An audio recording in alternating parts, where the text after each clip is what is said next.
পাকিস্তানে বিস্ফোরণ, শান্তি বৈঠক চলাকালীন বিস্ফোরণ আর পাকিস্তানে বিস্ফোরণে অন্তত 7 জনের মৃত্যুর খবর পাওয়া যাচ্ছে। আরো একবার আপনাদের জানিয়ে রাখি, শান্তি বৈঠক চলাকালীন বিস্ফোরণ পাকিস্তান বিস্ফোরণে অন্তত 7 জনের মৃত্যু। পাকিস্তানে বিস্ফোরণে আহত বহু। পাকিস্তানের দক্ষিণ ওয়াজিরিস্তানে বিস্ফোরণ।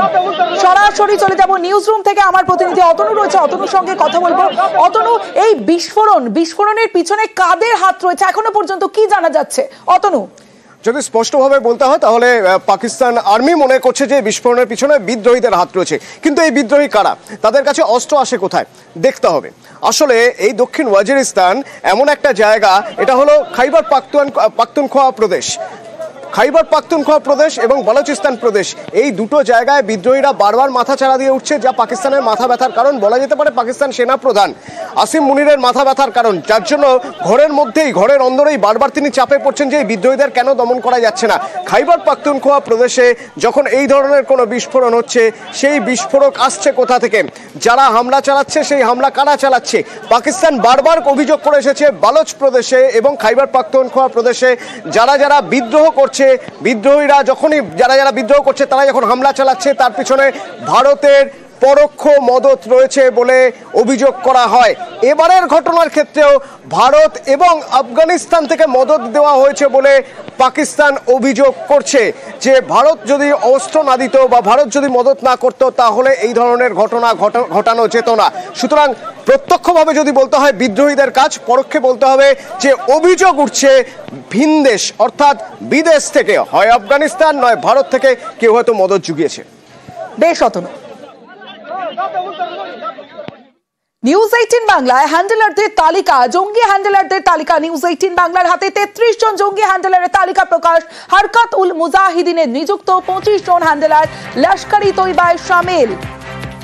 6 জন হ্যান্ডেলার জঙ্গি দল জৈশ-ই মোহাম্মদ, 1 জন হ্যান্ডেলার জঙ্গি গোষ্ঠী আল বাদারের হাতে 1 জন হ্যান্ডেলার।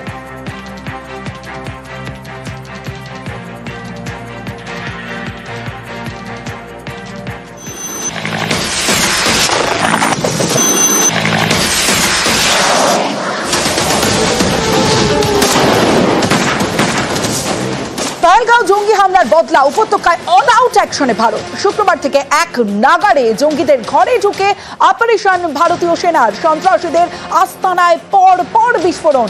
3 দিনে গুড়িয়ে দেওয়া হয়েছে 10 চক্রীর বাড়ি ডেরা।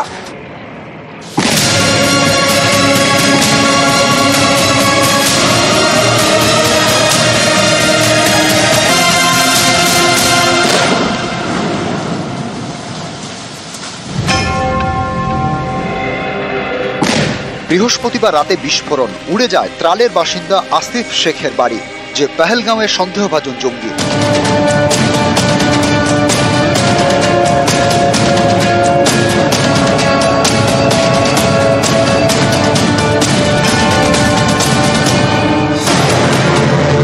পেহেলগাঁও জঙ্গিহানার অন্যতম সন্দেহভাজন আদিল ঠোকার বৈস্ফোরণের ঘটনাস্থল থেকে 15 মিনিটের দূরত্বে তার বাড়ি। বৃহস্পতিবার তার বাড়িও উড়িয়ে দেয় সেনা।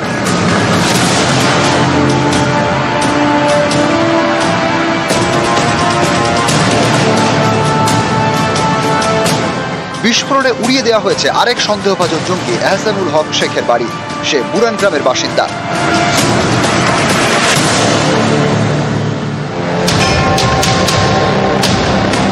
উড়ে গিয়েছে কাচ্চিপোড়ার হ্যারিস আহমেদের বাড়িও, সেও পহেলগামের জঙ্গিহানার সন্দেহভাজন।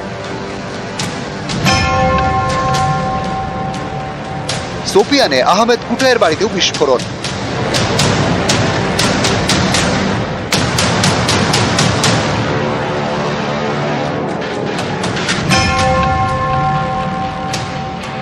একই ছবি কুলগামে, ধ্বংস করা হয়েছে সন্দেহভাজন জঙ্গি জাহিদ আহমেদের বাড়ি।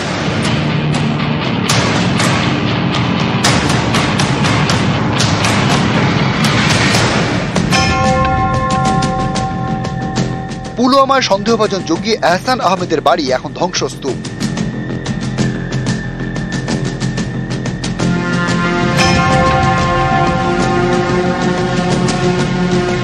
জায়ানপাড়ায় গুড়িয়ে দেওয়া হয়েছে সন্দেহভাজন জঙ্গি আদনান শাফির বাড়ি।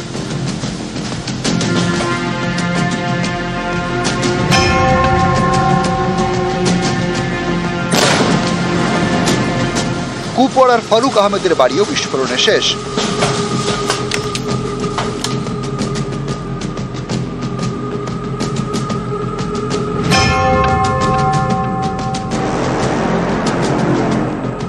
বিস্ফোরণে ধ্বংসস্তূপ সন্দেহভাজন জঙ্গি বান্দিপোরার জামিল আহমেদের বাড়ি।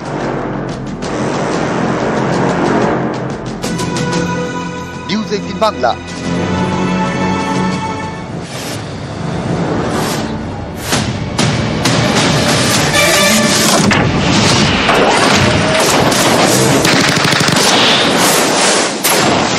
এবার জলেও কাঁপবে পাকিস্তান। ভারত ও ফ্রান্স মেড ইন রাফাল চুক্তি, পাক উস্কানির মধ্যেই রণহুঙ্কার। জলে স্থলে আকাশে অ্যাকশন মোড। ইসলামাবাদকে জবাব দিতে তৈরি ভারত। যুদ্ধের দামামার মধ্যেই নয়া সামরিক চুক্তি। ফ্রান্স থেকে 26টি মেড ইন রাফাল ভারতের। নিউজ রুমে রয়েছে আমার প্রতিনিধি অতনু, রয়েছে, কথা বলবো অতনুর সঙ্গে। অতনু, এই পরিস্থিতিতে ফ্রান্স থেকে 26টি মেড ইন রাফাল কিনছে ভারত, তা ভারতের প্রতিরক্ষা মন্ত্রককে কতটা শক্তিশালী করবে? নিঃসন্দেহে মারাত্মক শক্তিশালী করবে। তার কারণ ভারতের প্রতিরক্ষার ইতিহাসে 63,000 কোটি টাকার কোনো কিছু কেনার চুক্তি এই প্রথমবার, এর আগে এরকম নেই। আর সে কথা মাথায় রেখেই বলা যেতে পারে যে কতটা প্রয়োজন এই রাফাল মেরিন বা রাফাল এম-এর। কেন প্রয়োজন? কারণ আমাদের দেশের 3 দিক জল, 3 দিকে সমুদ্র, আর আমাদের প্রতিবেশী কারা? চীন আর পাকিস্তানের কথা বলতে হবে। হ্যাঁ, শুধুমাত্র পাকিস্তান নয়, চীনের কথা বারবার বলতে হবে। তার কারণ কিছুদিন আগে চীন শ্রীলঙ্কার হাম্বানটোটা বন্দরের কর্তৃত্ব নিয়ে দিয়েছে, এদিকে আবার পাকিস্তানের গদার বন্দরের কর্তৃত্ব নিয়ে নিয়েছে। অর্থাৎ জলসীমায় চীন ঘিরতে চাইছে ভারতকে। আর পাকিস্তানের কথা যদি বলতে হয়, এই তো কিছুদিন আগে পাকিস্তান শ্রীলঙ্কার সঙ্গে যৌথ নৌ মহড়া করার কথা ভাবছিল, নৌসেনা মহড়া করার কথা ভাবছিল। তারপর ভারত যখন চাপ দেয়, ভারতের চাপে শ্রীলঙ্কা পিছনে চলে আসে। অর্থাৎ জল সীমানায় ভারতকে ঘেরার একটা চেষ্টা বারবার চীন করে এসেছে। নিজে না পারলে পাকিস্তানকে দিয়ে করিয়ে এনেছে। এরকম একটা জায়গায় যখন পাকিস্তান যুদ্ধ জিগির তুলছে, তখন 26টা রাফাল এম নিয়ে আসা অত্যন্ত গুরুত্বপূর্ণ। এই রাফাল এম কোথায় থাকবে? থাকবে আইএনএস বিক্রমাদিত্য। কারণ আমাদের এই আইএনএসে এই যে রণতরী রয়েছে, এই রণতরী এই রাফাল এমগুলো রাখার জন্য সবচেয়ে আদর্শ জায়গা। এবং এইখানে রাফালগুলো রাখলে চাপে পড়বে আমাদের পড়শি দেশ। ধন্যবাদ অতনু।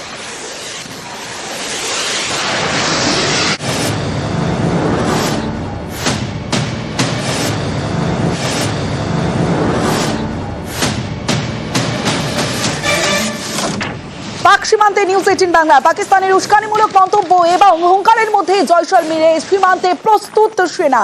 যে কোনো ধরনের হানার জন্য প্রস্তুত ভারতীয় সেনা। সীমান্তে পৌঁছে গেছে নিউজ 18।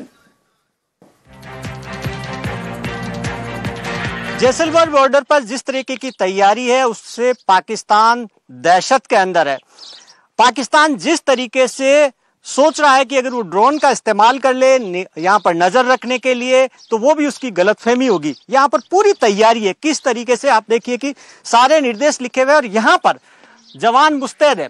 आप देखिए कि किस तरीके से अगर सामने की तरफ अगर फेंसिंग से यहाँ से सामने से अगर ड्रोन ऊपर से उड़कर जैसे ही फेंसिंग के इस तरफ आया, यानी कि भारत की सीमा में दाखिल हुआ और यहां से सीधा ट्रिगर दबा और ड्रोन को गिरा दिया जाएगा। यानी कि पूरी तैयारी है।